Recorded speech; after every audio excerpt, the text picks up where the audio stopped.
O diagnóstico tardio do autismo tem se tornado um tema cada vez mais relevante nas discussões sobre neurodiversidade. Muitas pessoas, especialmente mulheres, passam a vida sem ser diagnosticadas, o que pode resultar em desafios significativos para compreender sua própria identidade e lidar com questões relacionadas ao comportamento, emoções e interação social.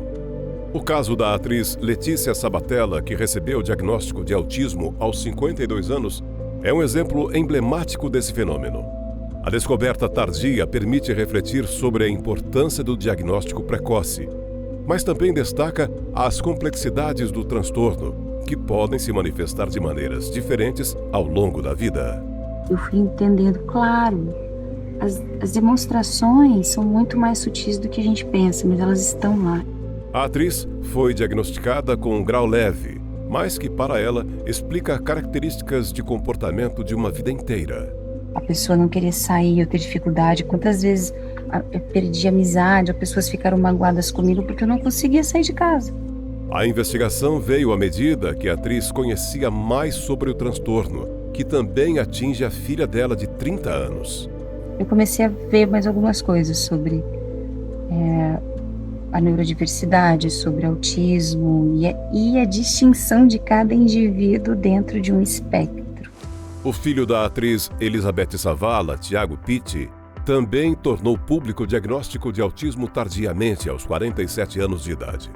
O escritor publicou um vídeo falando sobre o alívio de conseguir abordar o assunto publicamente. Isso me tira um peso enorme das costas, poder falar abertamente sobre isso e poder fazer com que as pessoas me conheçam do jeito que eu sou, sem eu ter que simular alguma ou aparentar alguma normalidade, algum jeito normal de ser. O autismo é um transtorno de desenvolvimento do cérebro de origem ainda não muito clara para a ciência, que afeta a habilidade de comunicação e interação social.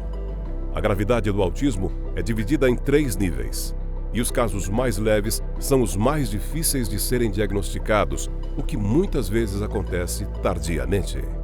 Às vezes ela simplesmente passa como uma criança mais isolada, que faz poucos amigos. Em casos leves, com o passar do tempo, a pessoa se adapta bem às limitações e muitas vezes ignora que tem um comportamento diferente da maioria. Ele sempre terá uma grande dificuldade social. Ele sempre dirá, para mim, me relacionar com as pessoas é uma grande dificuldade.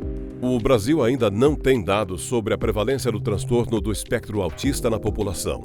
O país usa como base o levantamento feito pelo Centro de Prevenção de Doenças dos Estados Unidos, que acompanha o diagnóstico na infância. Pelo último relatório divulgado, 1 em cada 36 crianças tem autismo. É muito comum ver adultos autistas sendo tratados como pessoas deprimidas ou desatentas. E sim, 2 ou 3 diagnósticos podem coexistir, mas nem sempre é o caso. As crises autistas, por exemplo, elas podem ser confundidas com um ataque de pânico.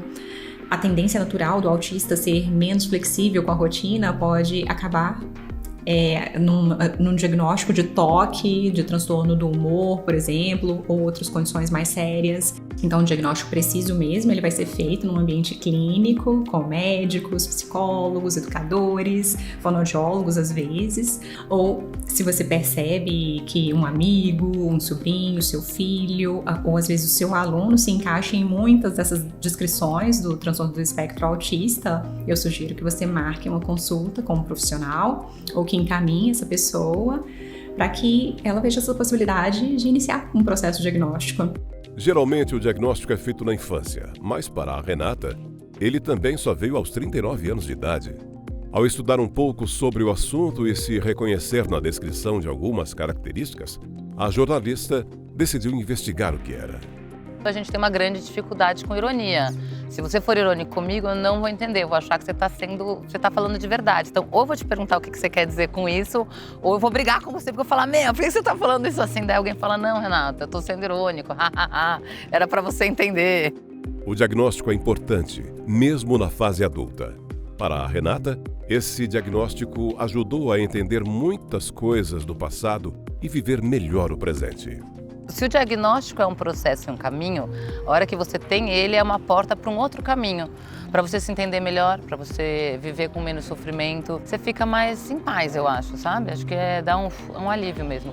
Poder estudar um pouco mais a respeito e poder saber o que eu posso fazer, inclusive, para obter um apoio extra.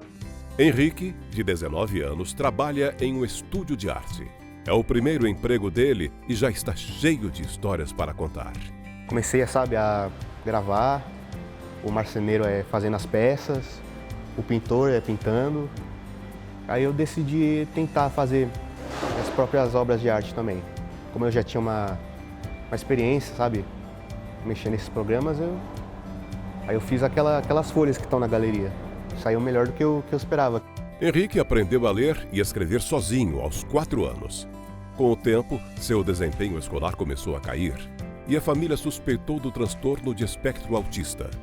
No entanto, o diagnóstico só veio aos 16 anos. Hoje, aos 19, Henrique trabalha e leva uma vida plena, pois graças ao diagnóstico, aprendeu a entender melhor a si mesmo e a lidar com os desafios da vida de maneira mais eficaz.